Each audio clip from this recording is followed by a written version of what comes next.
All right, so after yesterday's introduction to the syllabus and the papers, today we'll get started with paper one. Just a minute.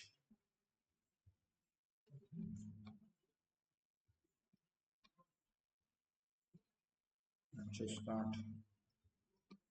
Okay.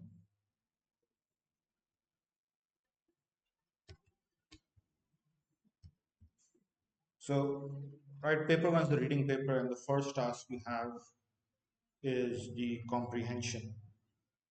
Uh, since it has both the comprehension and the summary, when you have an actual paper to do, it's up to you which one you attempt first. But right now we're going in sequence. Uh, the very first thing I want to discuss is how you start with the comprehension. So, right, you have the insert in front of you, as you can see. Scroll down to the text. Or is it not scrolling?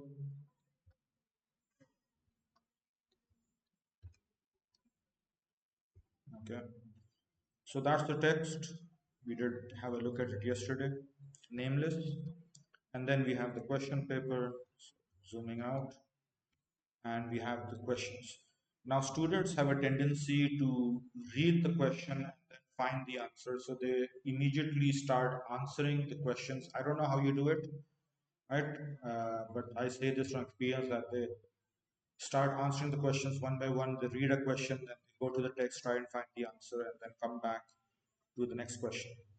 That is not the proper approach. The reason being that at times questions can be tricky, and where you find the answer from could be incorrect, and also you haven't read ahead, you don't know what the entire text is about, you haven't read all the questions, and so there could be an overlap, there could be a misunderstanding. And so the recommended approach to answering a comprehension is, first of all, read the text. That's the first thing you do. Do not look at the questions at all. Do not open the question.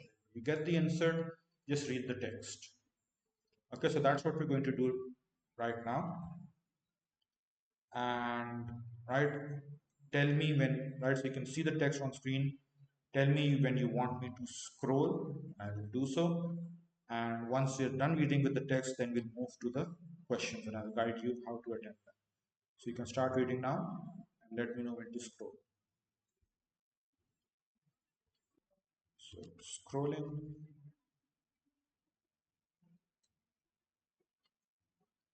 and here's the next part, and there's more on the next page. So again, let me know when you're done.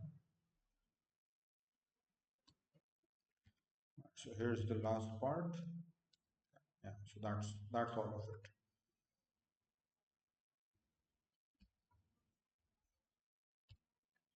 All right. So now that we're done reading, we can move on to the questions. By the way, have either of you attempted this paper or this comprehension before?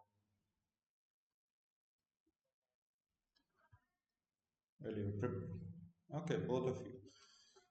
Uh, well, I guess then I we won't have much difficulties going through this. Or I probably should have asked you earlier, but do you want me to switch to a different comprehension, or should we just carry on with this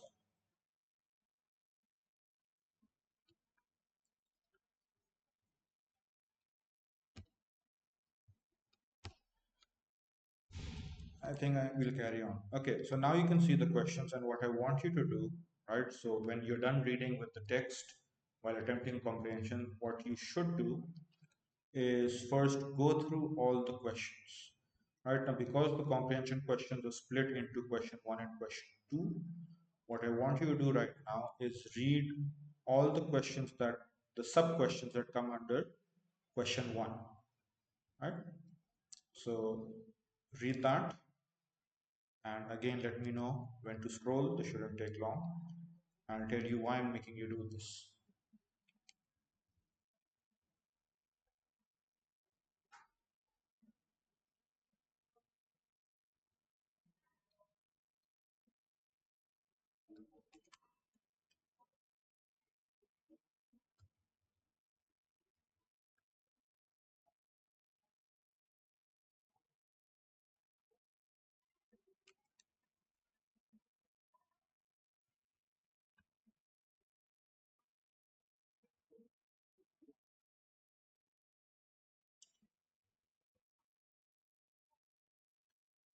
Are you done with this page?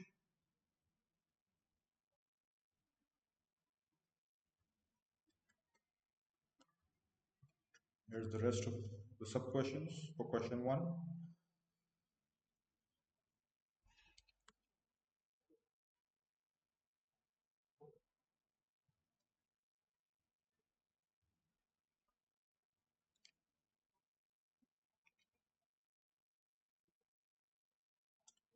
Okay, now that you've read that, the reason I made you do, go through all the questions before attempting any one is so that you have an idea of all the different questions being asked. So, what is the paper asking you with regards to the text? That's one thing, right?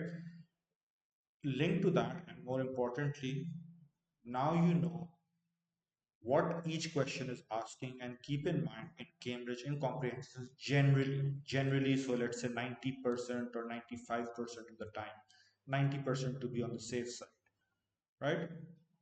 Answers do not overlap. So you will not have an answer to part C, an answer to part D, which will be the same. That does not usually happen. Again, right, at least 90% of the time, there will be no overlap between the answers. So when you are answering, for example, part C, you know what part D is asking, or when you're answering part D, you know what you've already done in part C. And if you see that your answers are similar to both these parts, that means you made a mistake either in part C or you are making a mistake in part D, one of those two, right? So it could be either. And so you need to be careful. If that does happen, revisit the question and figure it out, right? If right it hasn't happened, just be careful about your answer at each step. So that's what it helps you with, because it does happen students give the same answer for multiple parts and think it's okay when it's not. Now, the second thing you want to keep in mind when answering a question is the weightage. As I mentioned yesterday, usually for Cambridge throughout any subject, it's 1 mark per, one valid point per mark. So if it's a 1 mark question, you just need to give one valid point, and that valid point in some cases can even be one word, right? Although it's better to make a sentence or a short sentence. Secondly, when you are answering, do not repeat the words of the question. So in this question, in what way is the structure of the redwood tree the opposite of most trees? So you do not start answering the structure of the redwood tree is opposite to most trees because, and so you wasted one, maybe more than one line in just repeating the question that's right there, right? It's printed on paper. You can see it. Everyone can see it. And so do not repeat the question as part of your answer. Right, get started. You can start with because there's nothing stopping you from starting with because. If you don't feel comfortable with that, right, then you can start with it is because or that is because or right, redwood trees are and whatever features give it the text, so we'll go there. Right, so just get to the answer. Also, I would mention, as far as timing is concerned, generally you want to spend a minute per mark, because in the English paper you have reading to do as well, right? So time spent with the reading. And because I've already made you read it once, and now you read all the questions, and now you will be reading each question to answer and going to the text to find the answer, and that's going to take time. And so you need to develop your reading speed, right? And to develop your reading speed, you need to read. You need to have a habit of reading. Read not just novels, right? Students normally think, oh, I'll read some novels. It's not just novels. Read the news, read articles, read blogs. Just read, right? A variety of things. And it will help you in the paper overall, not just with your reading speed, but with ideas, with creativity, right? In your paper too as well. So, right, some guidelines there. Now, coming back to question 1A. Uh, in what way is the structure of the redwood trees the opposite of most trees? Now, you want to underline the key point over here. What is the question exactly asking, right? And you notice over here that they've given you a phrase in inverted commas. the opposite of most trees, and they've given you a line reference. Now, in a question like this, the line reference, if you go to line 2, this is not where you would find the answer. This is where you would find the quoted text. So line 2 is here, and you can see, right, the opposite of most trees. So that is a reference to where they picked that phrase up.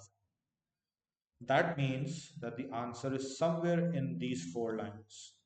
So I want you to read these 4 lines, figure out the answer, and let me know, right? In what way is the structure of redwood trees the opposite of most trees?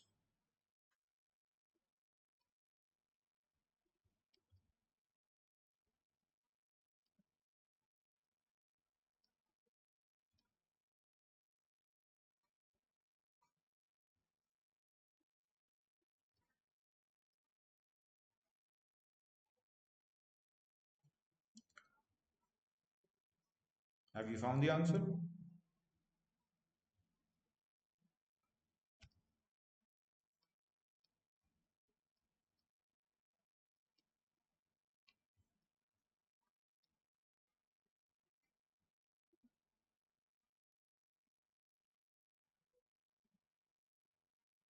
Bakar?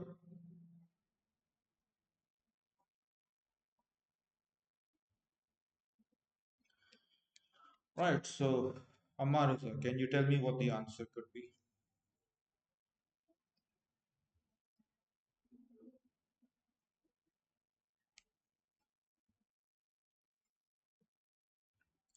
All right, Bakar, what would your response be for this question?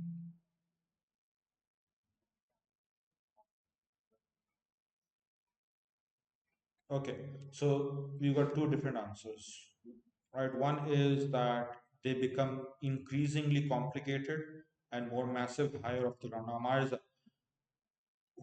what is this talking about? Is this talking about regular trees or the redwood?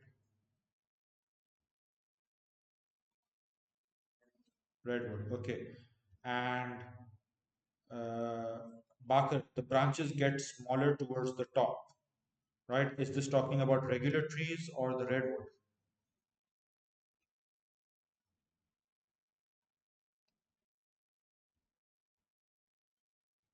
Okay, so obviously, right, both of these can't be correct because you can understand that this line and this line are actually, right, the opposite of each other, saying that the branches get smaller towards the top and saying that they become increasingly complicated and more massive higher off the ground, meaning towards the top. They're complete opposites to each other. So both of them cannot be correct.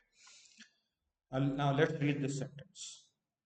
This text, in fact, this part. The structure of any redwood tree is the opposite of most trees whose branches. Now, the question over is what is this who's referring to? This is a pronoun, right?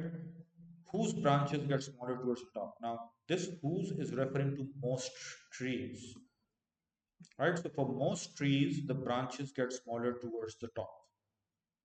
So, that is for regular trees. Nameless, this ancient giant of the forest, and we already know that Nameless is a large redwood tree, right, from the introductory lines. So, Nameless grew increasingly complicated and more massive higher off the ground. So, what answer is Cambridge expecting? So, it's expecting you to either say, right, that because it's asking you to focus on the redwood, the aspect or the characteristic or the feature of the redwood trees, and so you would say that they grow more complicated towards the top, they grow more massive towards the top, or right, the branches get larger towards the top, or right, taking this line, the branches get smaller towards the top. That's for regular trees, and so you would change this that the branches do not get smaller towards the top because right, redwood trees are opposite to most trees. So most trees branches get smaller towards the top. Redwoods branches do not get smaller towards the top. So any of these points, right? You don't need to write all of them. Right? Any of these points would work as the answer. So right, understanding the question, reading the text, the pronouns, the subtleties, the nuances, they're all there, right? And figuring those out and then getting the right answer. Okay. So, all right, we figured one out, and any confusion or misconception hopefully has been tackled with. We've got more work to do. Question B, using your own words. Now, this is one where students tend to struggle. Using your own words, explain what the text means by ancient giant of the forest. Now, again, right, line 3 refers to where this phrase is given, ancient giant of the forest. What students think they need to do, because it's given using your own words, explain, and so they, go on to elaborate what this means. That is not what the question is asking. The approach to this question is using your own words basically means when you have a question with this, right, command word, let's say it's not given in the syllabus, but right, with this prompt, using your own words, when this is present in a question at either at the beginning or in the middle somewhere, this basically means that you need to identify a phrase if they've already given to you, well and good. If not, you need to identify a text and you need to rephrase it in your own words. So you need to say the same thing, right? You need to give the same meaning but in different words. So over here, you have the phrase ancient giant of the forest. Now, before we attempt answering this, it's worth 2 marks, right? That means you need two valid points. In this case, it means you need two keywords to focus on for rephrasing, right? What two keywords are in this phrase that you would focus on? Amarism, Bakar, ancient and giant, right? So you would attempt each of those separately, possibly. Okay, now to understand, now rephrasing means using different words to give the same meaning. That means you will be using synonyms, right? When using synonyms, you need to be careful because synonyms have similar meaning, not the same, right? So it's close, but not the exact thing. And secondly, for every word, the meaning has context. So there's a situation in which it can be used. You cannot just take a word, look up a synonym, pick any one out, and use it in its place. That's not how it works because it just might not fit, right? So recently, I gave a task to students in school, and one of the words, I believe I asked them to write a summary where you have to rephrase as well. And so one of the words in the summary was hug, right? So someone hugged someone else or whatever the scenario was. And in the summary, they ended up writing, oh, he wrapped his, he wrapped the other person. I'm like, what? Wrapped? And they're like, yes, it's a synonym for hug. I'm like, okay, it might be, but it doesn't fit into the context, right? So if I were to say I hugged my brother, and I would change that to I wrapped my brother, it means something completely different, right? Becomes rather ominous. So you need to be careful about the words you choose for rephrasing. Now, in this case, right, again, we need ancient giant. So here it is.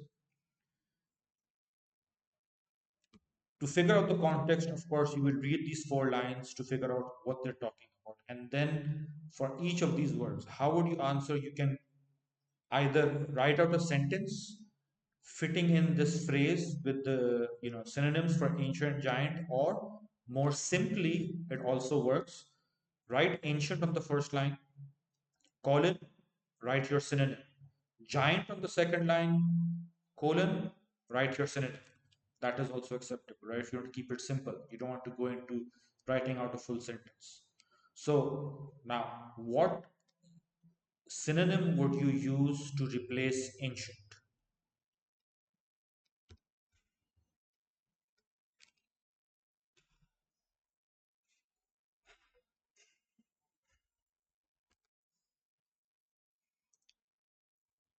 Bakar, was that you? Amarza, what would you use for ancient? Okay, now the thing about old, right? We're about ancient, right? Ancient is not just old. What would you add to old to make it ancient?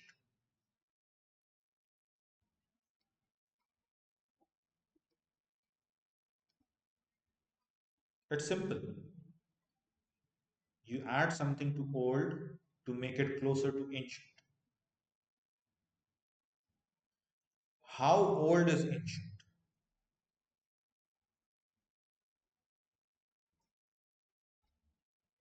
Very old. There you go. Right? So what you want to say is very old. Now, Bakar, you said historical.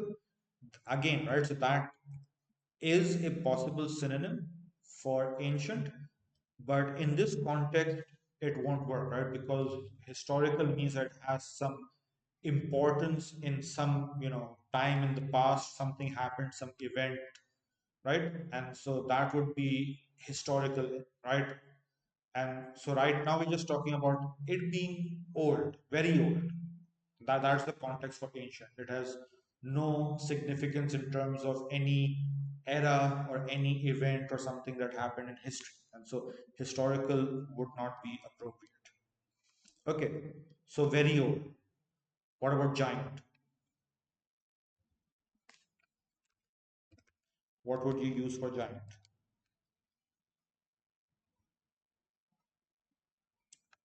Enormous. Okay. Amar is it? Okay. Huge works. Very big is fine, I guess. Although because we're talking about a tree, trees you do use it's a big tree. So again, I said it would work, but more appropriately, it's tall. So it would be better if you say very tall. And enormous should also work, right? So it's not there in the mark scheme. It's not a recommended answer, but I guess it would probably work out. Right? It does fit. Okay, so we're done with part B. Part C. Give two features of the enormous trunk of nameless that would make it difficult to begin to climb this particular tree, right? So again, are they asking about the difficulty, but not just the difficulty in beginning to climb. So you want to mark these things when you are reading the question, right? It helps you focus when you're finding the answer. To begin to climb, what's the difficulty at this point? Right? Because it could be difficult to continue to climb. It could be difficult at some other point, right? But they're just starting at the very starting, asking about the very starting, right? Also, in this type of question where they are clearly asking you for two features, maybe three, whatever, they've given you a specific number. In this case, they've given you two lines with bullet points. You want to give exactly two features.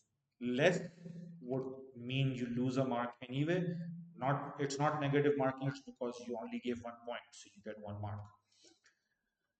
If you write more, you're putting yourself into trouble because over here there's something called the list rule that applies. And that basically means you're not going to get extra marks if you write more, and the examiner will only check the first two responses, right? I mean, grade you for the first responses. But if you've written more than two, you're putting yourself into trouble. Why? Because the examiner will read it. And this happens more in science papers, but if you've written something that contradicts one of the points you've given earlier, between point number one and point number two, that means you're confused. So you're writing two opposite things. And that will lead you to losing the mark you could have gained if you wrote only the 2 points that they asked, right? So question C, question D, they're asking you for two. Question F also, give two details.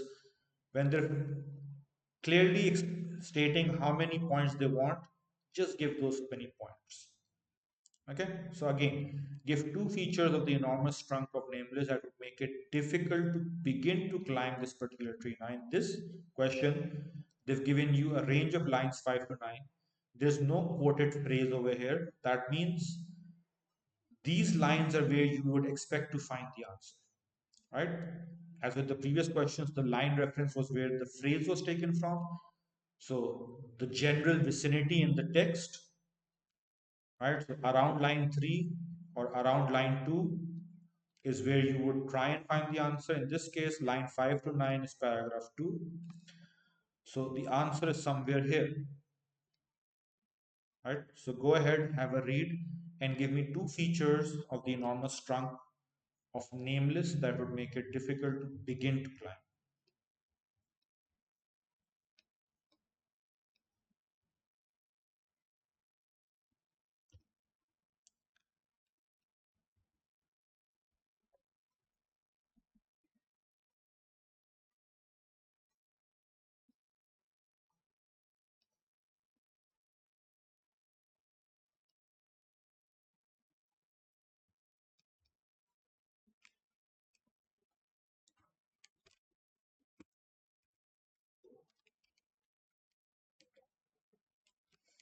Yeah, just a minute.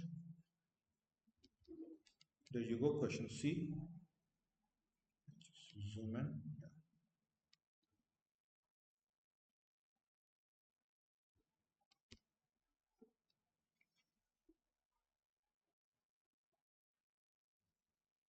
Right. Have you found the answer?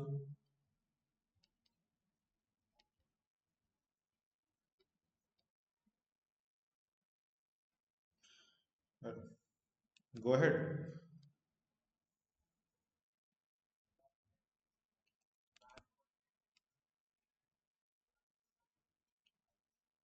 Okay. Bakar,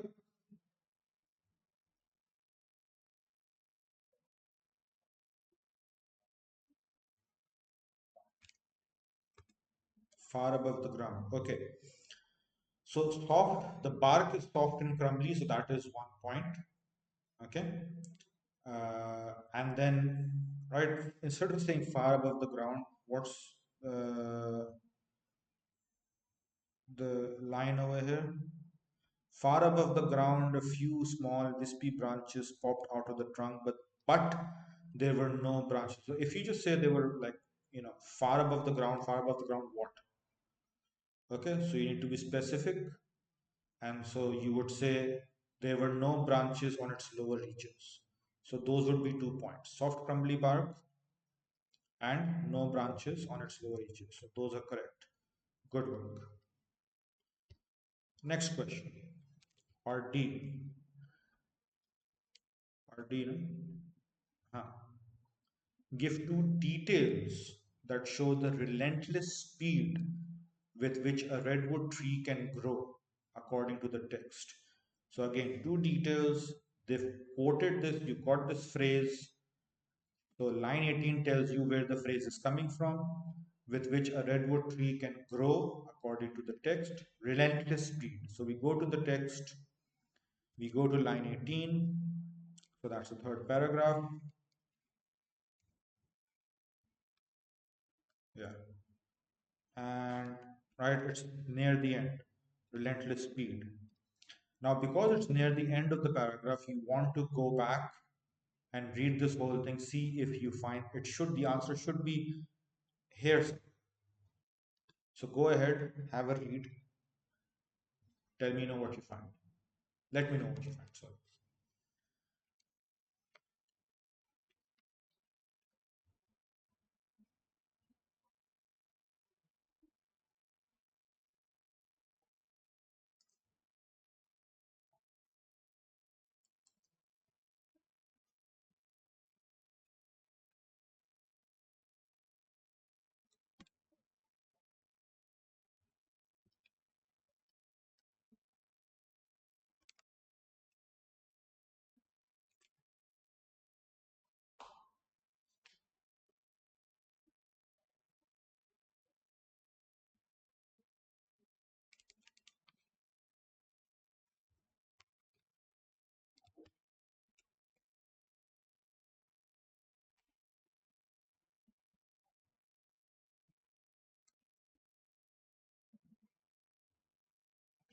All right, do we have some answers?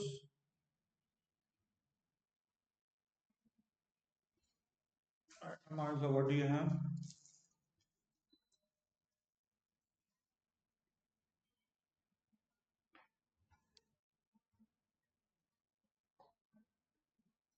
Okay. Just one. What's your second point?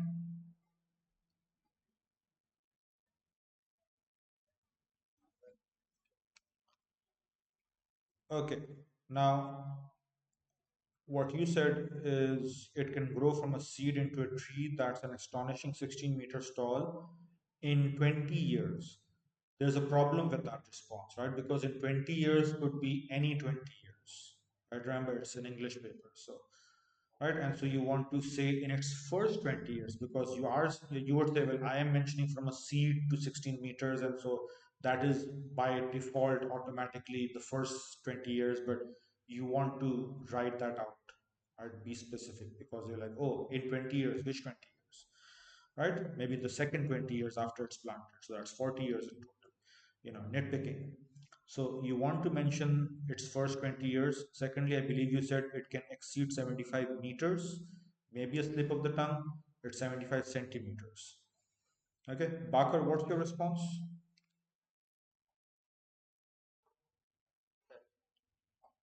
Sorry, I couldn't get catch that. Could you repeat?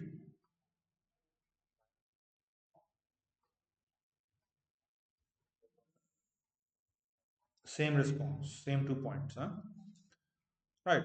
And so one of the points is it can exceed 75 centimeter in diameter at chest height in fewer than 60 years. So you want to mention that, right?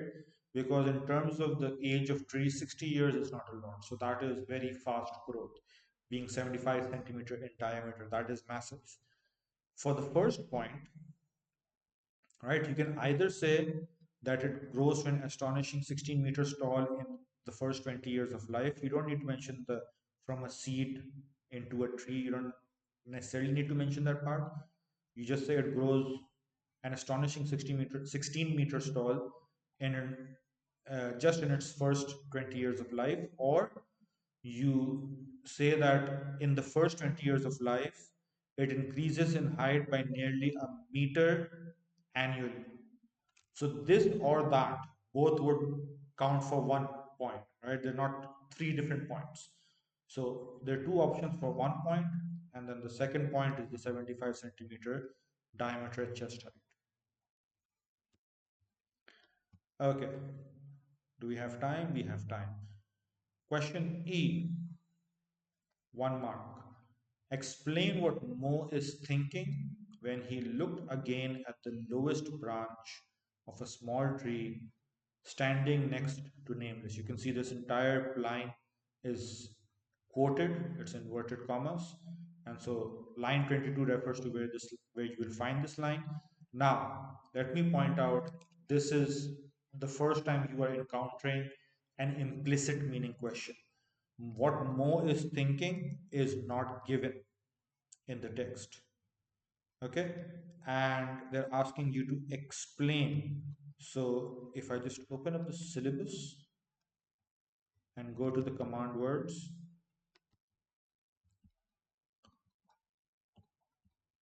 there they are. And so explain means set out purpose or reason, or make the relationship between things clear, or say why or how. So putting explain over here, explain what Mo is thinking when. So you need to probably link his actions to his thoughts. His thoughts are not given, and so that is the link you need to make. He looked again at the lowest branch. What did he do? And that would tell you what he's thinking. Again, it's an implicit meaning question. The answer is not given in the text, but it is hinted towards in the text. So this is line 22. He looked again, right? Now you need to read this part. In fact, to help you along, I would say read this and then tell me what he was thinking.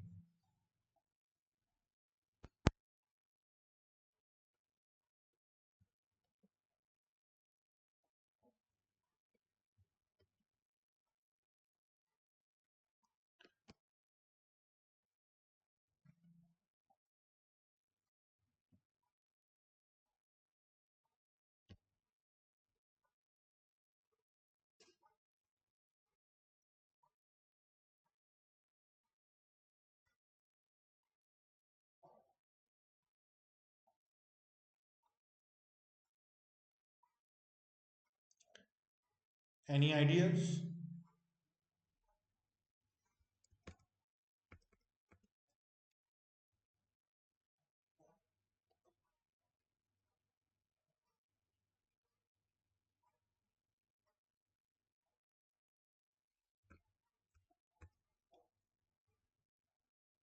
Yes, Baka.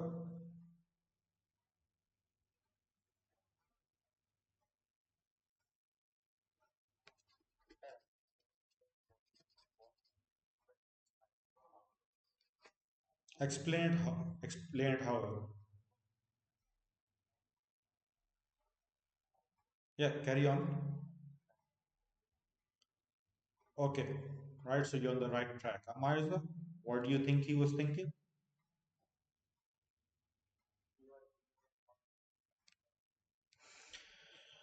Okay, so you're both on the right track, but the thing is, right, he looked again at the lowest branch of a smaller tree next to nameless. And then we know what happens in the text, right? Without warning, he leapt, grabbed, and swung himself up onto the branch. Which branch? That lowest branch of a smaller tree. So, what was he thinking? Yes, in general, he is thinking about climbing nameless. But we know from the previous paragraph that there were no branches in its lower reaches. So, he couldn't start climbing nameless directly, and the bark was soft and crumbly. So, at this point, he is thinking of climbing nameless, but to be more specific, he's thinking about using the smaller tree to start climbing and reach nameless. And since I made you read the text beforehand, we know what happens later, right? He gets up onto the smaller tree and then he jumps from its branch to the branch on nameless. So, again, so that is the benefit of reading the text beforehand before attempting the question. So you have an idea, okay, so I mean, if right, that it didn't occur to you, right? So now, right, having that scenario in mind, what happens next? So, right, hope that helps. Uh, he was thinking about using the smaller tree to reach nameless. Is that clear? Does that make sense? Yes? No? Okay. Next question.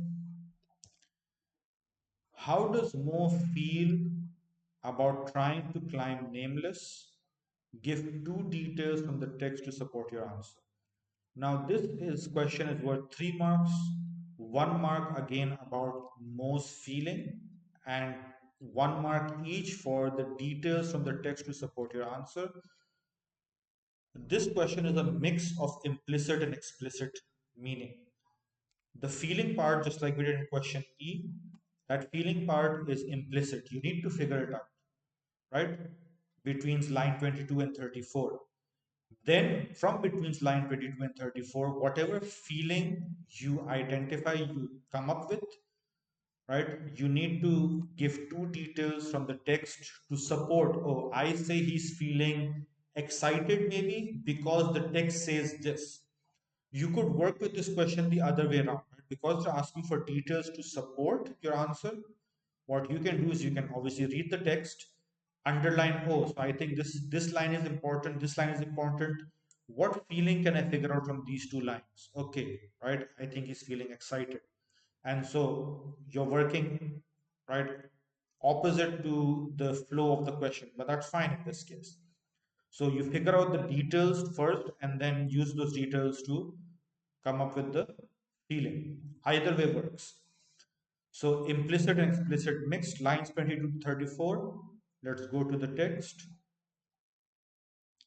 So lines 22 to 34, that would be all of this, I believe. Yeah, so that's a bit of text.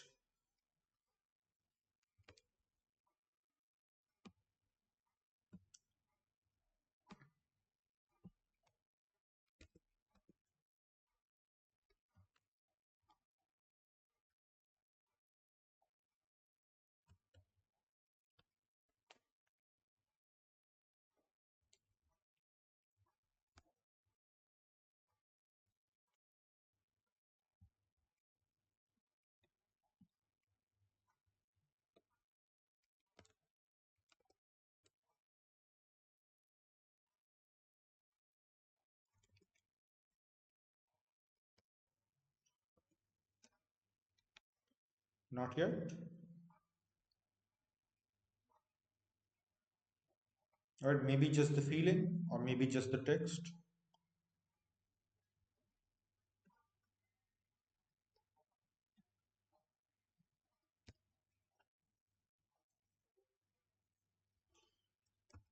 He was feeling.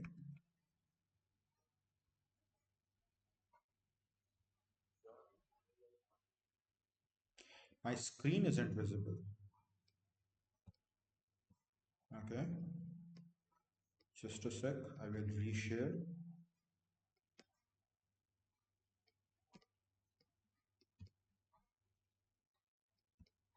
What about now?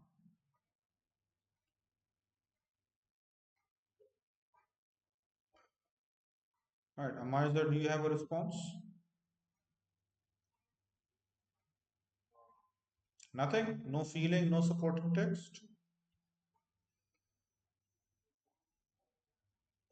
He was feeling nervous. Okay, so at least we have a feeling. Uh, Now, obviously, if you're saying nervous, then you need to tell me something from the text that gives you that idea that he was feeling nervous. So, can you point me towards any part of the text that hints towards his nervousness?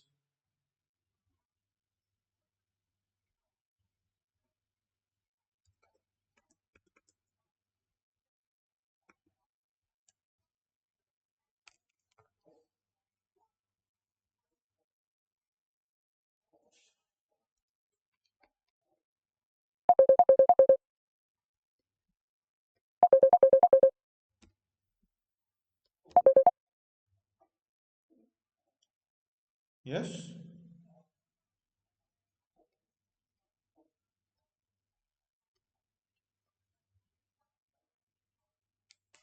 Bakar, have you figured something out yet?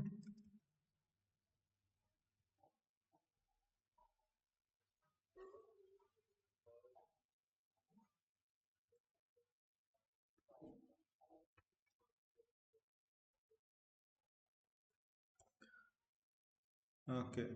So,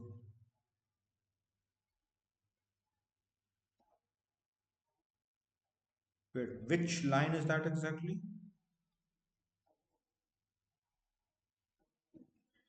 If he could just reach out far enough, he might be able to grab. Okay, if you're looking at this line, right, line 30, 1, 2, 3, line 33 and 34, right? It doesn't tell me that he's feeling nervous, right? He's trying to, just make it to nameless somehow. And so that's not showing nervousness. Would, there would be something in the text that would tell me that he's not wanting to go forward, he doesn't want to. And so that actually his partner, right, Marwood, and there's a question about Marwood later, but Marwood is the one who's feeling nervous really, because he says you aren't going to try to climb it, are you? But Mo's the one who's just thinking about climbing it. We just did the question where he would, use the smaller tree to get up and reach the branches on nameless. That doesn't show nervousness at all, right? So what I would go for is, I would say, I actually did give you the answer, right? I would say excited or confident or determined, right? Or energetic, perhaps any positive feeling. Now, obviously, I need to justify my answer as well. And so let's take a look at the text.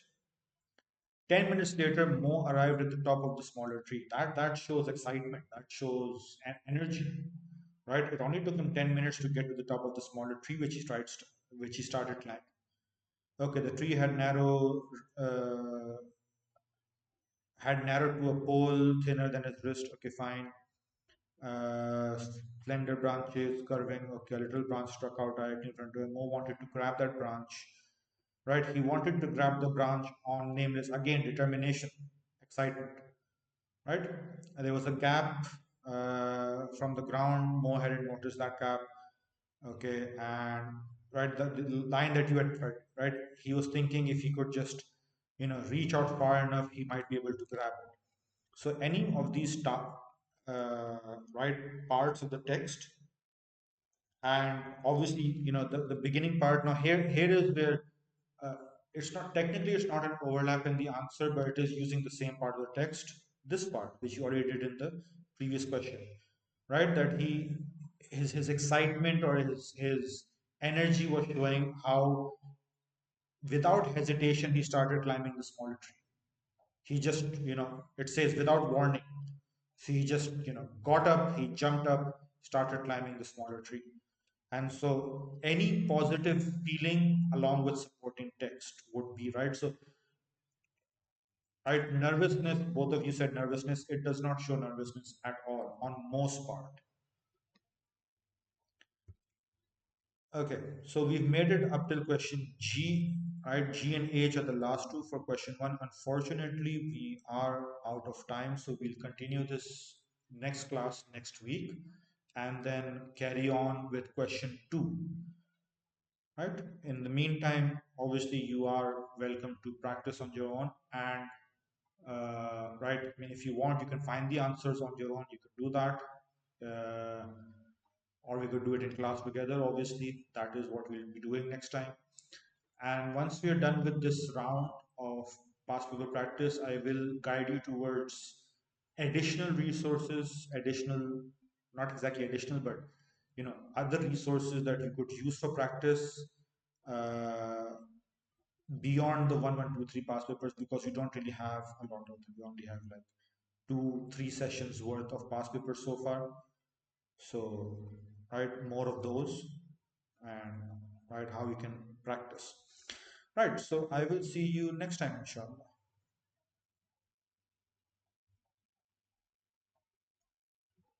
Allah Hafiz.